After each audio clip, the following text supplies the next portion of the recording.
This helmet is from 1985. It meets BS 6658-1985 and carries the BSI cart mark, which means legally it's still completely fine to use on the road today. It's older than me. But this could get you in trouble. Brand new helmet, modern materials, it's tested to far higher standards, and yet this is the one that's questionable. That should already tell you something's not quite right. Because if helmet laws were purely about safety, this wouldn't even be a conversation.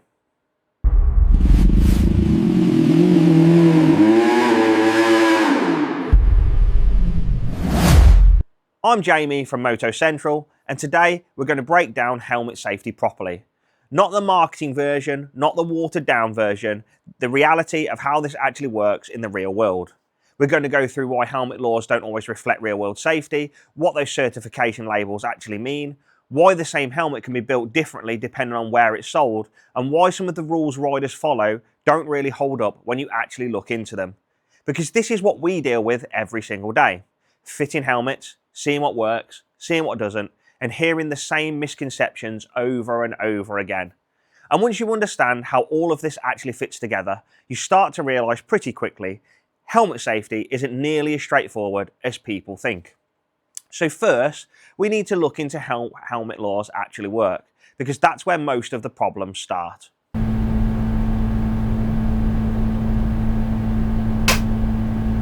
So let's get this straight first. Helmet laws in the UK are not based on how safe a helmet is today. They're based on whether that helmet met an approved standard at the time it was made. That's why something like this, certified under BS 6658-1985 with the BSI cart mark, is still completely legal, even though it's nearly 40 years old. Just think about that for a second. We're talking about something that's meant to protect your head, and legally there's no requirement for it to be in a good condition, no requirements for it to be within a certain age, and no requirement for it to still perform the way it did when it was new. Helmets don't have a legal expiry date, not 5 years, not 10 years, nothing. And that's not because helmets last forever, it's because the law doesn't account for how they degrade. In the real world, helmets wear out. Inside the helmet, the EPS liner compresses and loses its ability to absorb impact. The comfort liner breaks down and changes the fit. Bonding materials start to weaken. On the outside, the shell is exposed to UV temperature changes and general wear, sweat, oils, and everyday use all take their toll. So over time, the helmet you're wearing is not the same helmet that you bought.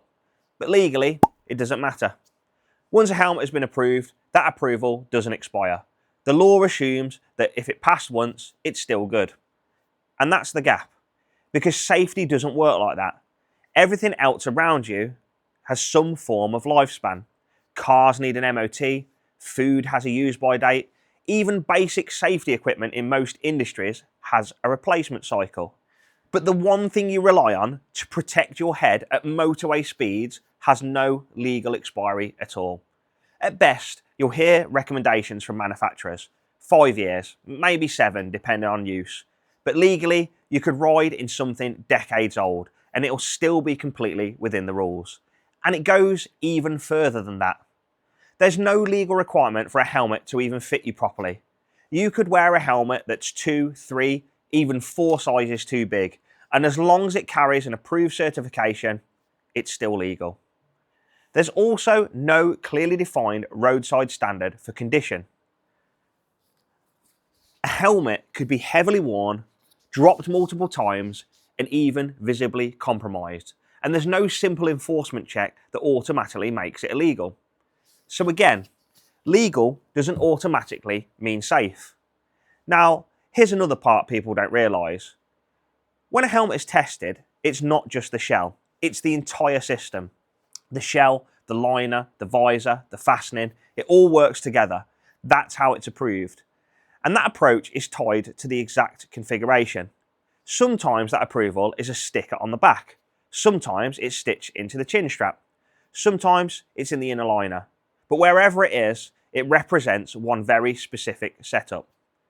As soon as you start changing things, even something as simple as swapping the visor, You're moving away from how that helmet was originally tested. That doesn't automatically make it unsafe, but it does mean you're no longer using it in the way that it was approved. And in strict terms, you're stepping outside of the original approval. And this is where things start to fall apart, because on paper, the rules are simple. In reality, they don't reflect how people actually ride.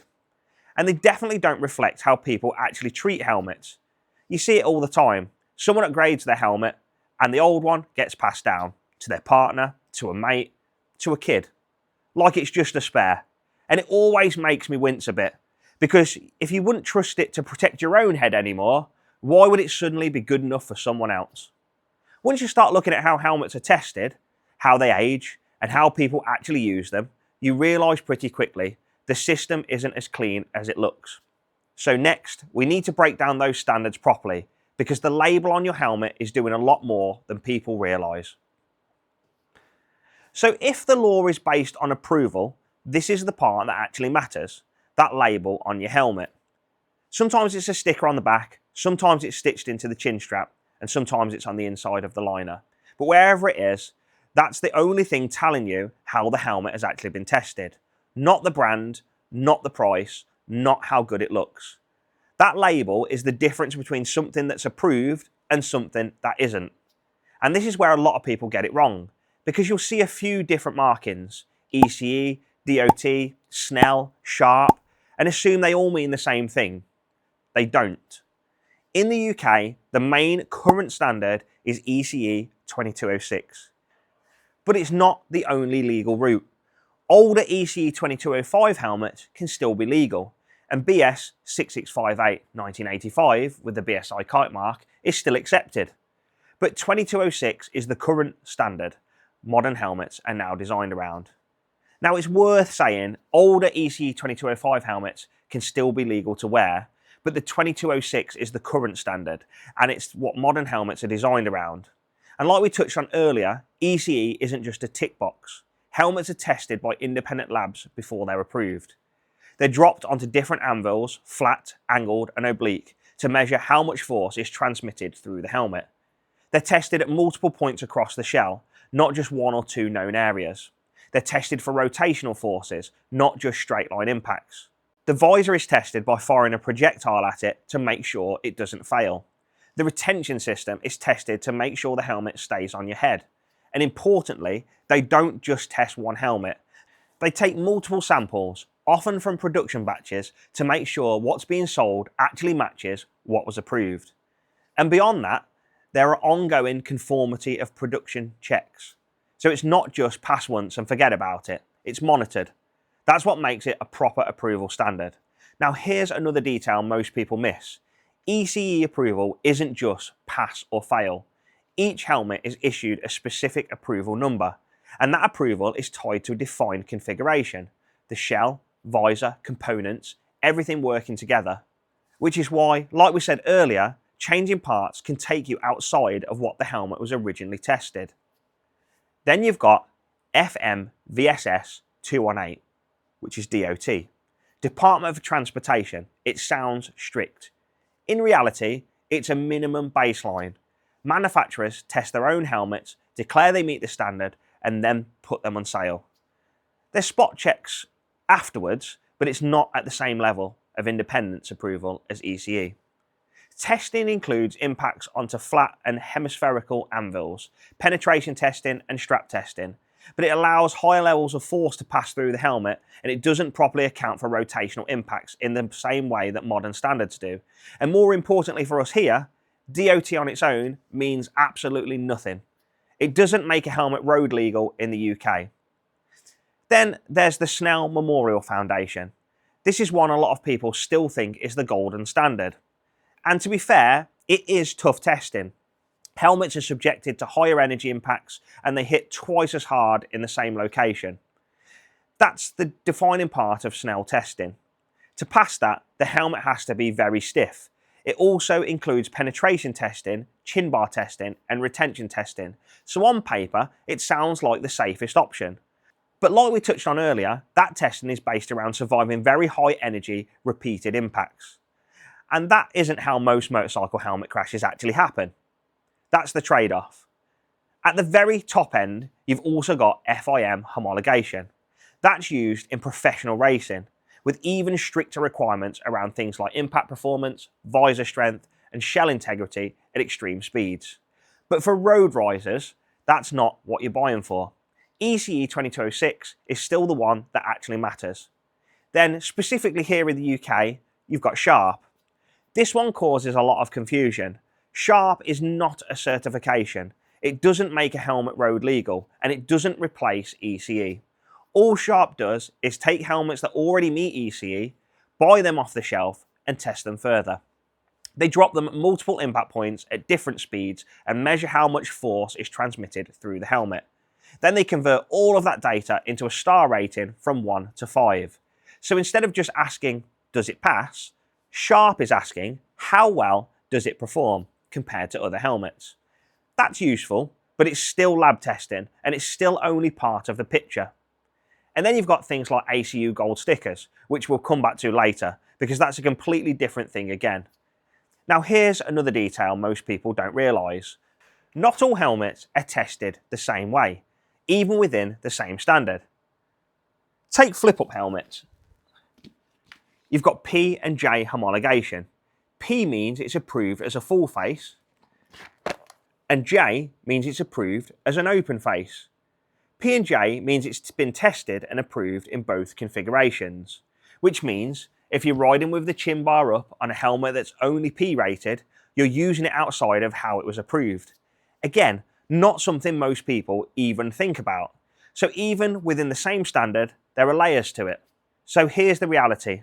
Not all standards are equal, not all tests are the same, and not all the labels mean what people think they mean. Each one is testing a helmet in a specific way for a specific type of impact, and none of them can cover every real-world scenario. That label tells you how the helmet passed the test, but it doesn't tell you everything about how it's going to perform in a crash. And once you understand how those tests actually differ, you realise pretty quickly they're not all trying to solve the same problem, which is exactly why the same helmet can be built differently depending on where it's sold. So here's where it really starts to catch people out. You look at a helmet online, same model name, same colour, same photos, and you assume it's the same product everywhere. It isn't. What you're buying in Europe and what someone's buying in the US can be built differently under the surface. And like we touched on in the last chapter, that all comes back to the standards. Manufacturers don't design helmets to look good. They design them to pass specific tests. And when those tests are different, the helmet has to change. ECE 2206 and FMVSS 218 are not the same standard. They don't test the same things in the same way, and they don't reward the same type of design. So to pass them, manufacturers have to tune the helmet differently. That can be the stiffness of the outer shell, the density and layering of the EPS liner inside, how the helmet manages energy, even the overall weight and balance. Sometimes those changes are small, sometimes they're not. And here's the part most people never even consider. Those changes can directly affect how a helmet behaves in a crash. A stiffer shell, for example, might perform better in a high energy repeat impact test. A slightly more compliant setup might perform better in low energy, more realistic impacts. Neither is wrong. They're just optimised for different test conditions. Take something like the Shoei Neotech 3. Looks the same everywhere. Same name, same styling, same marketing. But depending on the market, there have been differences in certifications, difference in weight, and even delays between releases. That's not random. That's the manufacturer building the helmet to meet different rules. And it goes further than just passing a test. Things like internal sun visors, shell sizes, EPS density, and even ventilation layouts can all be influenced by what the standard allows or prioritises. And shell sizes are a really good example of that. More shell sizes usually means a better proportion helmet, less unnecessary bulk, and often a more consistent fit across the size range.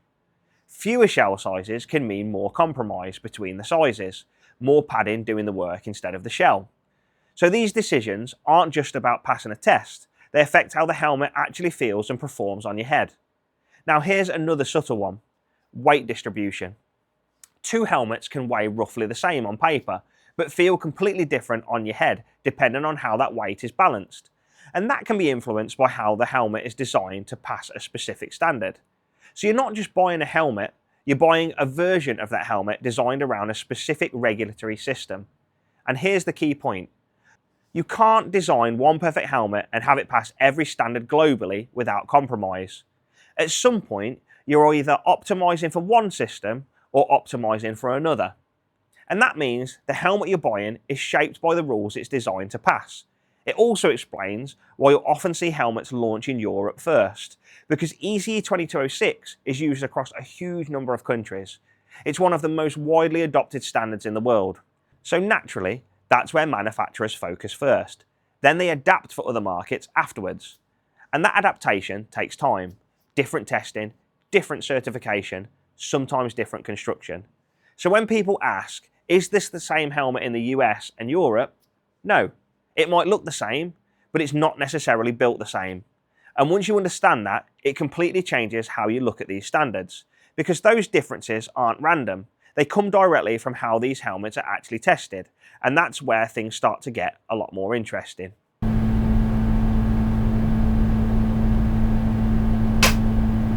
So this is the bit most people never really look at. Everyone talks about standards, but hardly anyone actually looks at how helmets are tested. We touched on this earlier when we broke down ECE, DOT and Snell. But this is where it actually starts to make sense, because once you understand how these tests work, a lot of the marketing starts to fall apart pretty quickly. At a basic level, helmet testing usually involves a few core things. Impact tests onto different surfaces, retention tests to make sure it stays on your head, chin strap strength, penetration testing in some standards, and now increasingly rotational impact testing. Sounds simple, but the detail is everything. Most standards involve dropping the helmet onto an anvil. This can be flat, angled, or oblique. And what they're measuring is how much force is transmitted through the helmet into what would be your head. That's usually measured in G-force. The lower the force transmitted, the better the helmet is absorbing the impact. That's the goal, because helmets don't stop impacts, they manage them. They stretch out the time of the impact and reduce how much energy reaches your brain.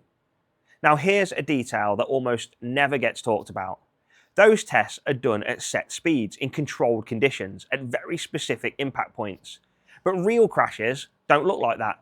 You don't land perfectly flat on the test anvil. You hit curbs, tarmac, cars, barriers, at angles, while moving, while rotating. So every standard is, by definition, a model of reality, not reality itself. And that's a really important distinction, because even though they're all testing helmet safety, they're not testing it in the same way. Take the DOT FMVSS 218. Like we said earlier, it's a baseline. It allows higher levels of force to pass through the helmet, uses simpler testing conditions, and doesn't properly account for rotational forces. It's better than nothing, but that's about as far as it goes. Then you've got the Snell Memorial Foundation. Again, we mentioned this earlier as the one people see as the gold standard. And it is tough testing. Lower G limits than DOT, but much higher impact energy. And crucially, multiple hits in the same spot.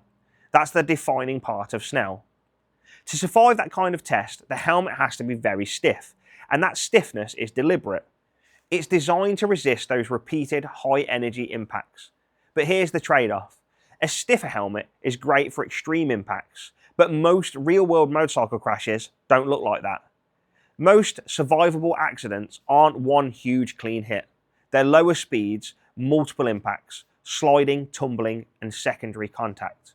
And in those situations, a slightly more compliant helmet can actually absorb energy better, instead of passing more of that force through to your head. And this is where things get even more important, because it's not just about straight line impact, it's about rotation. When your head twists suddenly on impact, your brain moves inside your skull. And that's where injuries like diffuse axonal injury come from. Not just the hit, but the twist. And that's something older standards didn't really deal with properly. So you end up with two different philosophies. One that's designed to survive extreme repeated impacts, and one that's designed to manage more realistic crash scenarios. And this is where ECE 2206 starts to stand out. As we covered earlier, it's not just testing one or 2 points. It's testing across more of the shell at different angles with oblique impacts, and that now includes rotational force considerations. It's not just about surviving the biggest hit possible, it's about managing energy across a wider range of impacts. Now here's another detail worth understanding. Helmets are tested in specific zones: the crown, the sides, the rear, and the chin bar. But in real life, impacts don't care about zones. And here's the key part. If a standard only tests a few known areas, manufacturers can reinforce those exact spots.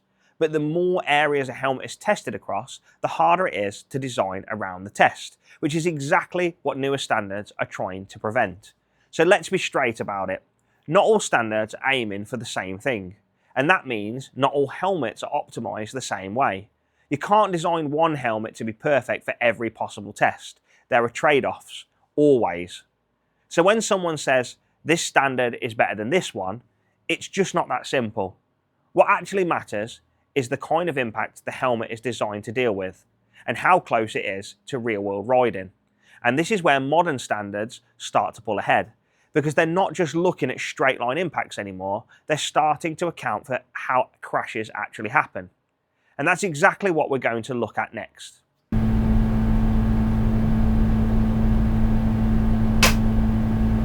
So this is where things move on properly. Everything we've talked about so far, how standards differ, how helmets are built around those tests, and how real-world crashes don't always match lab conditions. This is exactly why the latest standards exist. ECE 2206 isn't just a small update from ECE 2205. It's a proper shift. It's how helmets are tested, and it's trying to fix a lot of gaps we've already talked about. The first big change is simply more testing. As we mentioned earlier, one of the biggest criticisms of older standards was that manufacturers could effectively design around the test. If you know where the impacts are coming from, you can reinforce those exact areas. With 2205, there were a limited number of impact points, but with 2206, that's been massively expanded. More locations, less predictability. So instead of designing a helmet to pass few known impacts, it now has to perform across a much wider range of the shell. You can't just build strength into a couple of spots and hope for the best anymore. The second big change is rotational impact testing, and like we've already talked about, this is huge because real crashes aren't clean straight line impacts. You're hitting the ground at an angle, you're sliding, your head is rotating. And the rotational movement is one of the biggest causes of serious brain injury. Older standards didn't really deal with that properly, but 2206 does. It's not just measuring how hard the helmet gets hit, it's measuring how it manages that twisting motion. That's a massive step forward. And this is exactly why you're now seeing technologies like slip plane systems being introduced. They're all trying to solve the same problem: reduce rotational forces before they reach your brain. Then there's visor testing. They're literally firing projectiles at the visor to make sure it doesn't shatter or fail. And like we touched on earlier when we talked about helmets being a complete system, that matters, because your visor isn't just there for comfort, it's part of your protection. Stones, debris, whatever's coming off the road, that's the first thing it hits. If that fails, your eyes are exposed instantly. But the part most people don't realise, and this links directly back to what we said earlier about approval being tied to a specific setup, is this. Helmets aren't just tested on their own anymore. They're tested with accessories, built-in comm systems, external mounts, different visor configurations, because that's how people actually use them. And this is where you get something called UA and SA. With 2206, helmets are classified as either universal accessories or specific accessories. UA means the helmet has been tested with accessories fitted, so things like intercom systems or mounts have been considered as part of the safety testing. SA means it's been tested in a specific configuration, basically how it comes out of the box. No add-ons and no changes. Now that matters more than people realise, because as we said earlier, helmets are approved as a complete system. So if you take an SA rated helmet and start adding things onto it, you're now outside of how the helmet was tested. That doesn't automatically make it unsafe, but it does mean it hasn't been validated in that setup. And that's a big difference. Now here's another detail that doesn't get talked about very much. 2206 also tightens up things like visor retention, chin bar performance on modular helmets, and even how accessories behave during an impact. So it's not just more testing, it's more consistent testing, more scenarios and more realism, and less room for variation between what was tested and what actually ends up on your head. And that's the key shift. This standard isn't just asking, can this helmet survive a test? It's asking, how does this helmet behave in situations that actually resemble a crash? And that's a completely different mindset. And it shows exactly where things are going. Standards are starting to reflect how people actually ride, not just how helmets behave in a lab. They're moving closer to real-world use. But even with all of that progress, there are still parts of the system that don't quite add up.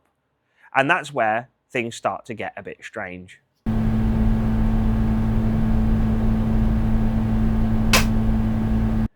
So by this point, you'd expect everything to start making sense. Modern standards are better, testing is more realistic, helmets are improving. But then you run into this. In the UK, visor legality comes down to light transmission. And one of the standards still referenced is BS 4110/1979, which basically means your visor has to let a certain amount of light through to be considered road legal. Dark smoke visors often don't meet that requirement for normal road use. Some visors are marked daytime use only, and that means exactly that, daytime only. Now the intention is obvious. It's about visibility, especially in low light, poor weather, night riding. And that makes a bit of sense. But here's where it doesn't quite line up with reality. You can legally ride with sunglasses on, with a clear visor over the top. You can use helmets with built-in drop-down sun visors, which can reduce light just as much. And that's all completely fine. But swap that for a dark outer visor and suddenly you're in a legal grey area. Same end result, completely different interpretation. And it doesn't stop there. You can buy a helmet or visor in Europe, perfectly normal, widely used, built around the modern standards we've already talked about. Bring it into the UK, and technically it's not treated in the same way. Not because it's unsafe, but because the rules don't quite line up. Then you've got Auto Cycle Union gold stickers. A lot of riders assume this means top-level safety. It doesn't. All it means is that the helmet is approved for specific race events. That's it. It's not a road standard, it's not a legal requirement, and it doesn't make the helmet safer for everyday riding. Outside of ACU events, it means nothing. If you showed that sticker to someone in Europe, they wouldn't have a clue what you were talking about. So what's actually going on here? You've got older UK standards still being referenced, newer European standards evolving, and different rules layered on top of each other over time. And they don't always line up clearly. So you end up in a situation where a 40-year-old helmet is legal, a modern helmet with a dark visor is questionable, and riders are left trying to figure out what actually matters. The system isn't completely broken, but it definitely is not as logical as people think it is. So with all that in mind, strip it right back. What actually matters when you're choosing a helmet?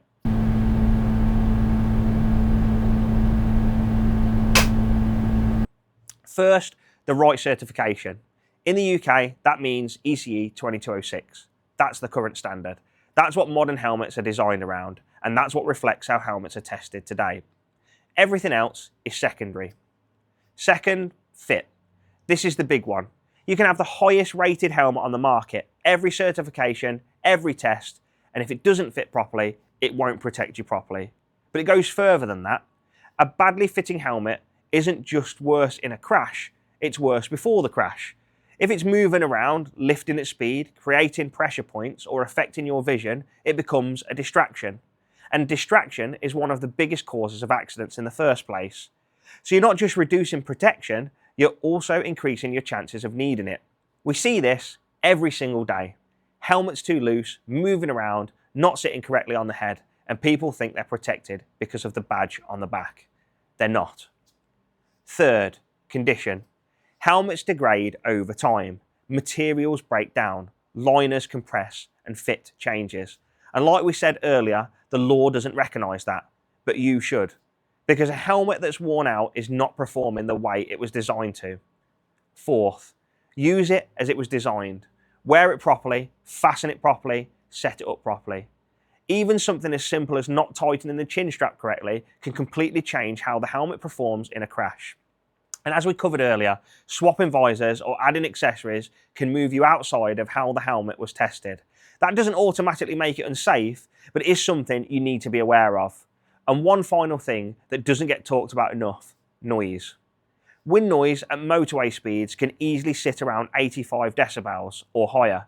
Over time, this leads to fatigue, reduces concentration, and long-term hearing damage. And fatigue isn't just uncomfortable, it slows your reactions, it affects your awareness, it makes mistakes more likely. So things like proper fit, a good seal around the neck roll, and even wearing earplugs aren't just about comfort, they're about staying sharp on the bike. Which again comes back to safety before you even crash. So if you ignore all the noise, all the marketing, and all the confusion around standards, helmet safety really comes down to this: a properly certified helmet that fits you properly, that's in good condition, and used the way that it was designed. The standard tells you a helmet can protect you. Fit, condition, and how you use it decide whether it actually will. A helmet doesn't protect you because it's expensive, it protects you because it's the right one. And most people don't get that right. If you've got any questions about standards, fit, or anything else we've covered, please drop them in the comments. Or if you're not sure what actually fits you properly, that's exactly what we deal with every single day in store. And we'll help you get it right. Thanks for watching, ride safe, and we'll see you in the next one.